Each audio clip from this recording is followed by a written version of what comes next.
हम तो से बियाहवा कई के भगवान कसम पछताई।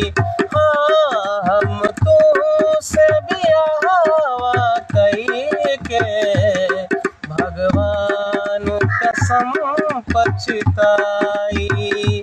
ना हंस पाई ना रो पाई प्रभु दिहलो कैसन लुगाए। हाँ, हम तो से बियाह कई के भगवान कसम पछताई। हाँ, भगवान कसम पछताई। भैया गाय जैसे देख पा रहे हैं भैया की आवाज़ में कितना दम है।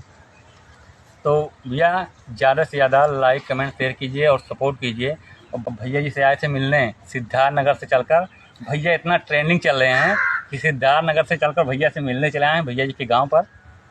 अच्छा लगा भैया उतनी दूर से आए और आप लोग भैया को सपोर्ट कीजिए। ये भी बहुत मेहनत कर रहे हैं। हम तो 20 साल से मेहनत कर रहे हैं और भैया भी काफ़ी सालों से 4-5 साल से मेहनत कर रहे हैं। तो आप लोग ज़्यादा से ज़्यादा इनको फॉलो कीजिए, सपोर्ट कीजिए और अच्छा लगे तो शेयर ज़रूर कीजिएगा।